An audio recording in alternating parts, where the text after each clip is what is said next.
na di.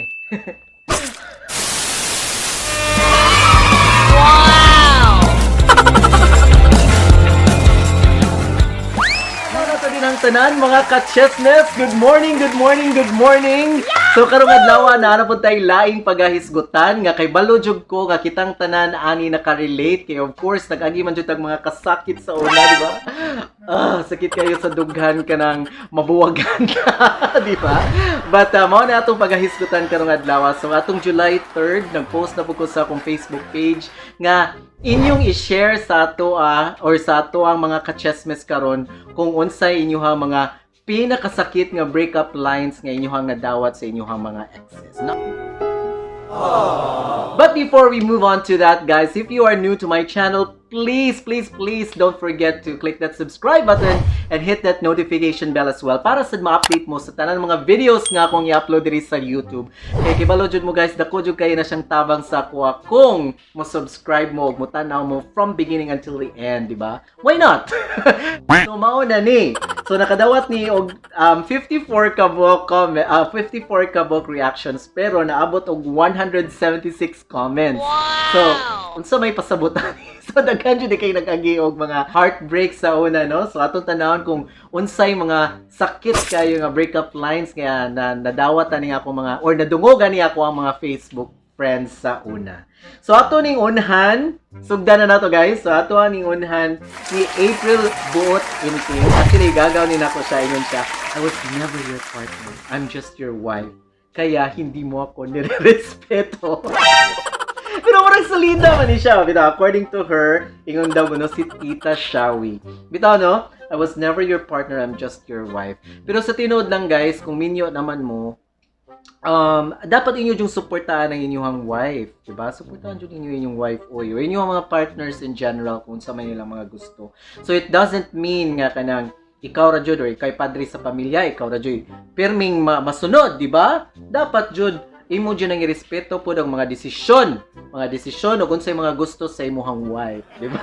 Tama ba ko, Kring? Ang hirap naman kasi pakiramdam mo lagi kang tama. Okay, so ato ang sunod nga ni comment kay si Ross G. Si Ross G murag suki ra jud kayo ni nato diri sa badiha kabay, no? Ingon siya, cool off lang sa taha kay galisod ko sa atong relasyon good. Ya need kog time para pangitaon nako akong kaugalingon. Dihatagi sa mapa. Kung ganahan siya time para mangitan siya siyang kaugalingon. Dihatagi siya mapa. Noon sa badagono. Pero tinuod niya sa nausahay nga ang tao. Nagkinahanglan po ng space para makahunahuna sila og tarong. Pero sa kanipod nga sitwasyon nga uyab na mo, niya moingon siya nga cool off na kay ganahan ko nga napo ko space. Ulo, ingon na judayo na. So ano ang totoo? Commit naman ka dudong, dapat mo commit na ka sa baka. Kung di na ka. Bitaw, sakto man sa Ross G, and I think you're very happy now. Nana ba kayo uyab dong or wala pa? But anyway, comment down below. Sunod kay si Natalie Joy Quazon Calieja. Ako ani siyang learner dito sa akong kumpanya karon. Ingon siya, sorry, di jud ta mag-click kay ang ako parents di jud sila ganahan sa ato relasyon. Unta maintindihan nimo. Ngano man, yaring uyab kay inyong parents, di ba? Dili uy, kay dapat di ba? Mga libog jud kay ning mga ingani nga mga breakup lines. Di ba? Dapat kung ganahan jud ka sa imong uyab, imo jud ipadayon, imo ipursige. Dili ingon kay tungod nga imong biyan ang imong gusto kayo nga tao kay tungod dili ganahan imong parents niya. Di man na yung ana oy. Or na po na siya laing nakitaan. Bitaw, sunod si Jessie Boy Euros. Kumusta naman yung taon ka din na dudong? Na naman ka sa laing dapit pero yung ka niya na siya nga ang iyado ko ng sakit kayo nga linya nga nadawat kay wala kay abs. Agoy ka mabaw jud kayo na siya nga kanang comment gani nga ingnon ka sa imuhang uyab nga magbuwag ta kay wala kay abs. Nabuang naman noon kunuhay na. Kinsa man adong ba kay ato ang storya. Sunod si Chad Suralta Dumas, ingon siya, sige man ka duwa, nga na daw ang iyahang ex sa una. Sige magud ka og duwa og computer, pili ako o imong sigig duwa og computer. Syempre daw iya daw nang gipili kay ang computer. But I think you're very happy now. You have 2 or 3 wonderful kids. Kaniya, imo na siguro nang gikatawan, no? And I hope you guys are still friends with your computer. Dili aning takana. Mo na. Alright. Sunod, niya na si Chino Martin Dayanghirang. Just swerte na og na ay lines kay kasagaran amang-amang man. Bye ka, girl. Ghosting, girl. Okay lang naman, naiintindihan ko naman, tinanggap ko naman. Di bitaw? Hala no, kana mo na siya usahay pinakasakit nga mahitabo nimo kung dili nakasturyaon og kalit na lang mawala nimo ang usa ka tawo kanang tawo nga imuha jung ginapangga pag-ayos. So, but I hope sa ninyo ha jud ang masturyaan kay lisod kayo nga wala gani mo closure jud sa inyong panag-uyab. Di ba? Sunod si Ivan Novich Dimitri Tan Agote. Ang kinakadakong lawas na kong amigo. Pinilit ko talaga na mahalin ka. Kaso, nangibabaw yung pagkakaibigan natin. Ayaw kita mawala kasi mahal kita bilang kaibigan. Ay, friend zone ka, besh. Bitaw. Sometimes mong good, kaning mga tao good nga grabe jud kayo gihatag nga atensyon sa imuha. Ma-feel sad nimo yung taon nga kanang murag ganahan ning tawhanan nimo. Pero sa kadugayan moingon nimo nga kanang love nimo siya as a friend, murag sakit sad kayo na oy. Kasi ang lungkot. Sa nimo kanang paasahon ng usa ka tawo kay lisod kayo ang tawo nga paasahon. Kinsa man kay atong istoryaon. Bitaw, sunod si J. Brian Rico Di Macali or another na po ni siya nga suki jud sa bariha kabay. Ingon siya ay kani ay pero after kay wala na siya managad. Niya na siya. O yan yung screenshot ang message siya nga ging friends na tabi.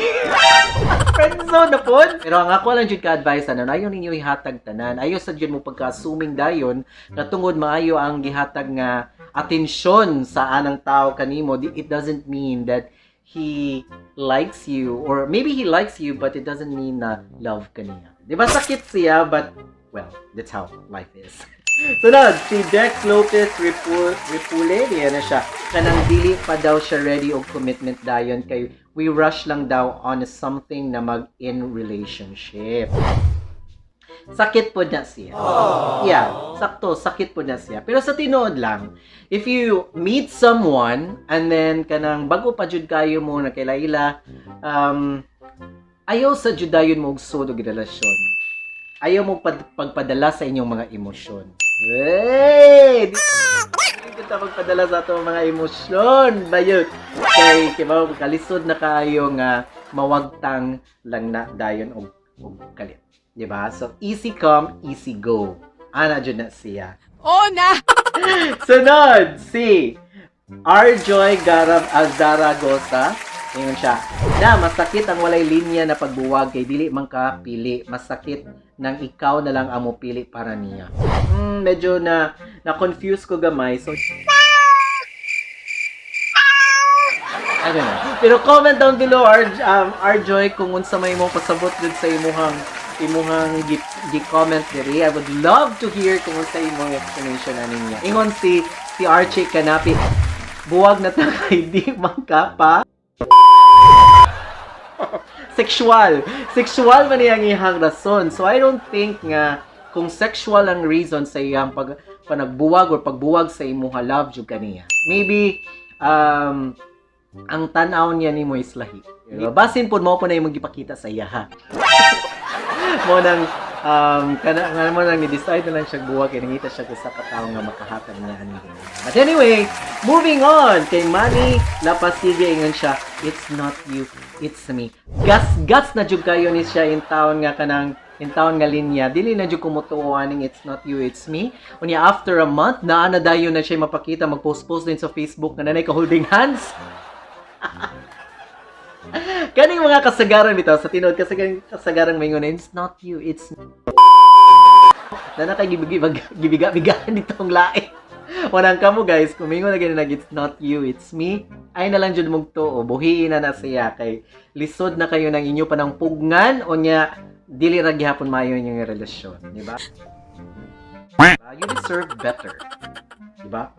Si Kirby Lapinya ingon siya, focus ako sa kuwang pag-eskwela. Los. Unya dong, nakahuman jud ba ka atong eskwela? Di ba? Na honor ba ni siya?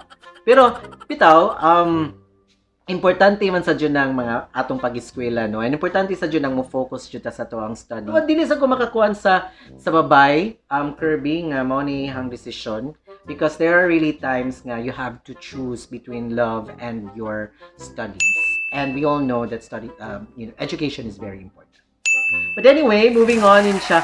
I'm sorry, of course. Common na kayo na mayon na I'm sorry. Pero, lisod sa kayo na, di ba, Janela, Marie, masakit dyan na siya kung mayon na I'm sorry without even explaining to your partner kung anong nagsorry ka, anong kalit lang kagkawalas sa iyang kinabuhi, or anong ganahan ka mo gawas sa iyang kinabuhi. Dapat you also have to explain why. Di ba? Para dili kayo nga nakasakit. So, mo padayon ta, ngayon si Patricia kabatingan ang akong pinakagwapa nga amega. Ngayon siya, di na ko ni mo ay gamay ka ginatagan. 150. Bitaw says, marag, pila man jud ni mong gihatag. Bitaw Patricia, hi Patricia, gimingaw na kay ko ni mo amega sa ato mga storya-storya every hapon. Moving on, yeah.